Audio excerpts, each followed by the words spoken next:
Okay, let's check and make sure everything's working as it should here.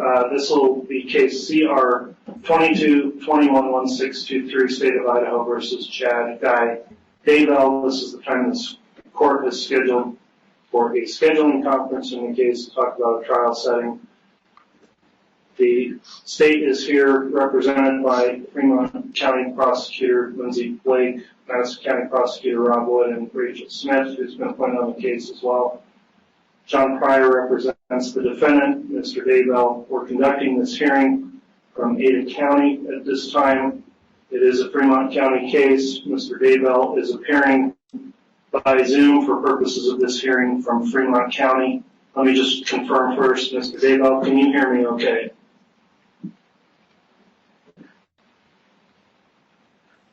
Yes, Your Honor. Okay, I saw you acknowledge that you could hear me, but we didn't have audio.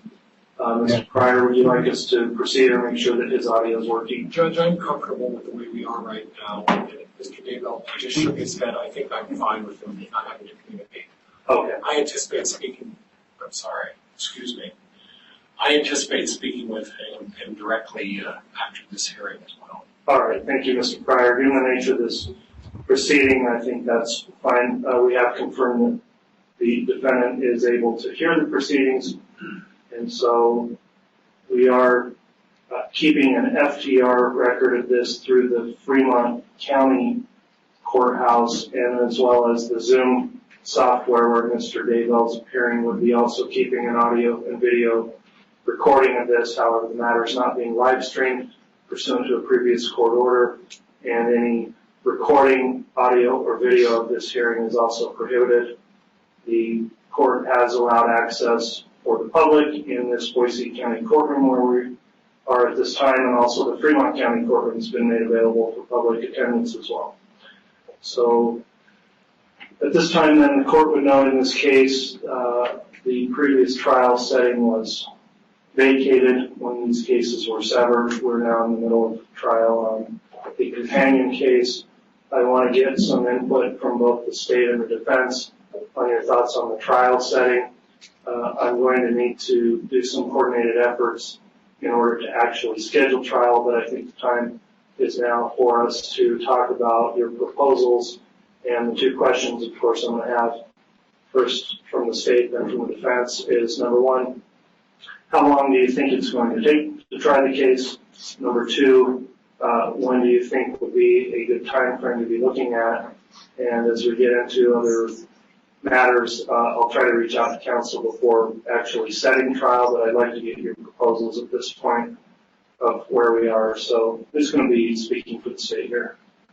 I will, Your Honor. All right, Ms. Blake, what are your thoughts on when we ought to get this matter on the court's trial calendar?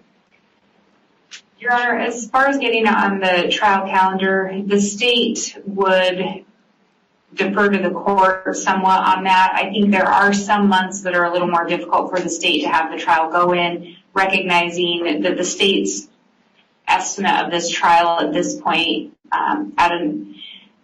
to err on the side of caution, we would say we would plan for 8 weeks for Mr. Daybell's trial, and we would just ask that we take into account holidays and other matters that may fall within that could affect the jury's ability to deliberate or otherwise. So going too far towards the end of the year may result in that. Also, just having this trial, and as the state had previously had these cases joined for trial, in large part because a lot of the evidence will be crossover evidence, witness testimony, having to coordinate with some of the witnesses and just ask them to travel, and some of them stay quite a while in Boise, may be difficult to get them back too quickly. So if the court would just also take that into account in selecting a new trial date, I think those are the main concerns for the state right now. Okay, I appreciate the input on that. When you talk about the 8 weeks, having gone through the process with the juror questionnaires, which And knowing the time that took here, assuming we would have a similar time frame, is your 8-week estimate including commencement with jury questionnaires and then through evidence?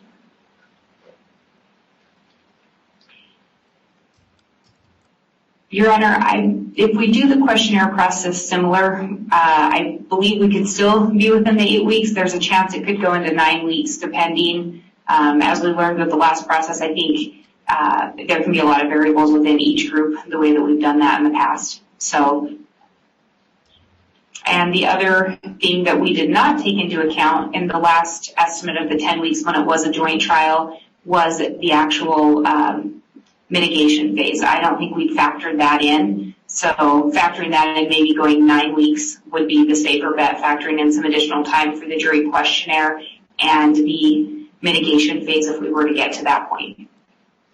Very well. I appreciate the information there.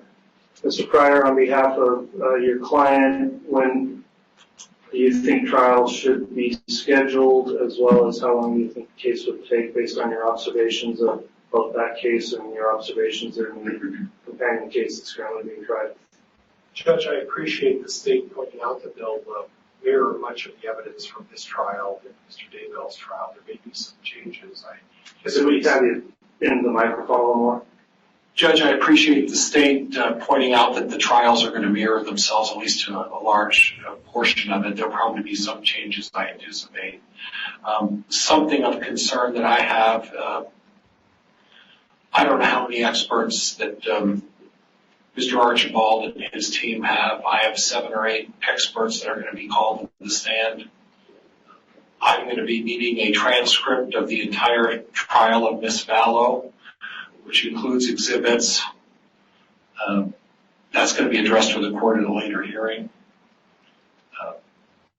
And I've got through about 10% of the 110,000 pages of Mr. Hart's submission, so I've got about 100,000 pages of that to go through still.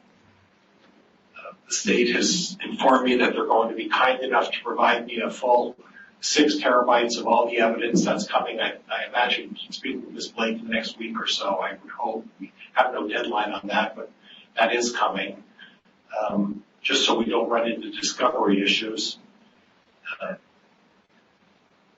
And Mr. Daybell is going to need the time to go over, I don't think this is a shock to anybody, Mr. Daybell is going to need time to go over the entire audio of this trial as well. And Mr. Wood,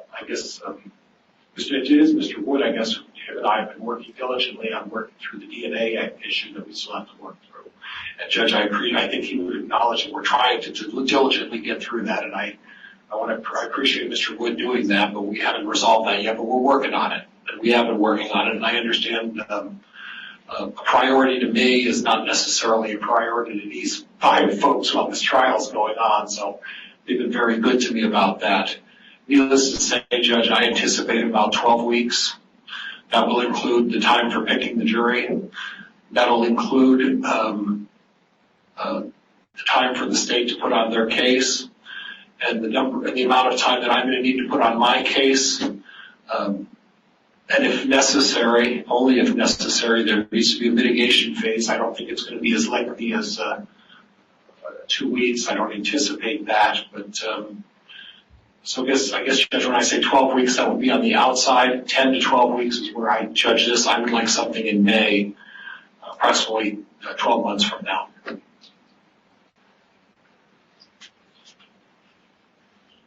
And Judge, I just wanted to clarify something for the record, especially with Ms. Vallow having her trial pending. The discovery being referenced is the discovery that has already been disclosed or Mr. Pryor's been made aware of. We're simply providing him an additional copy with it all on one hard drive. I just don't want there to be any confusion that there was some new discovery disclosure coming. And Judge, I don't want to confuse it either. That's absolutely correct. Ms. Blake is absolutely correct. They're going to provide me a full copy just so that I no longer have 15 different drives and various things, and it just makes things easier for all of us to try to work through some of the complexities of this. So I appreciate they're under no obligation to do that.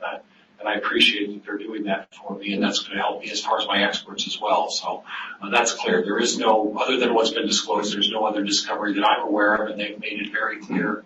At this point, I have everything, other than FBI Agent Hart's summary, which we'll be talking about that later. Okay. One issue that was mentioned, and I wanted to make sure didn't end up creating any kind of a delay if we do get things scheduled, is that additional testing of DNA evidence. Do you have any sort of a ballpark of when you know that will be all done being tested so that it doesn't have any potential to delay proceedings? Judge, in talking with Dr. and Mr. Wood, if you want to address it, but I think I forwarded you that email, but in talking with Dr. Hambinky, and he says about 60 days he can get that. One of the issues, and I'm not going to share this for the whole world to hear, is the parameters of what we're going to be doing in terms of the actual testing. And I think it's appropriate that Mr. Wood and I keep that to ourselves at this point. I'm not going to All right, fair enough. I'm not going to inflame anything, Judge. So on the time frame, though, you're talking 60 days from now? No, 60 days from when we test it. From when you tested? It hasn't been submitted. Mr. Wood and I haven't set the parameters yet of exactly. Okay. So you're, okay, so let me just ask from the state, if you are working on a proposal to get it tested in 60 days after that, I mean, when do you realistically think the DNA issue will be completed enough that it won't create any problem with the delayed trial? You know, at this point, I'm going to mostly defer to Mr. Pryor, where it's testing that he's requesting. Okay. And so I don't want to speak for him and short shoot it or long shoot it. At this point, it's mostly, it is testing that he's requesting, so I'm going to defer to his estimates on that. He has been speaking with us, but it's testing his request, so I don't want to guesstimate and be wrong. Okay. So I'll take the proposals under advisement then. The defendant's requesting May of 2024. The state, as I understood, thought you could conceivably be ready sooner than that, potentially as late as this fall, or early as this fall. Is that correct, Ms. Blake?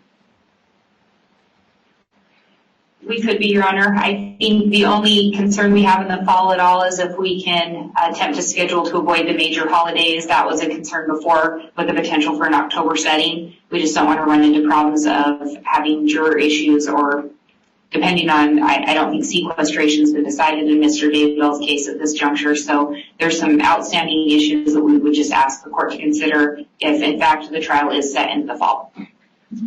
All right.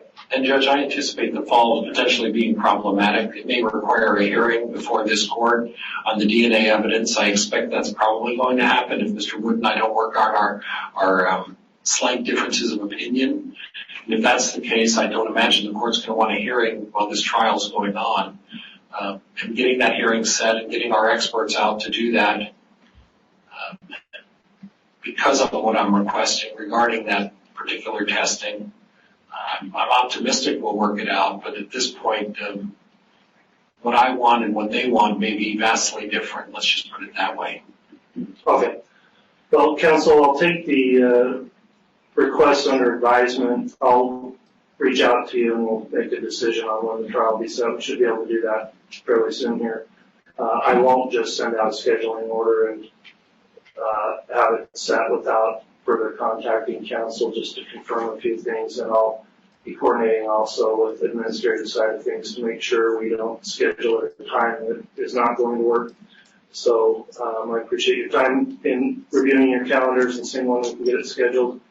Before we conclude for the day, is there anything else we need to bring up from the state? Ms. Blake?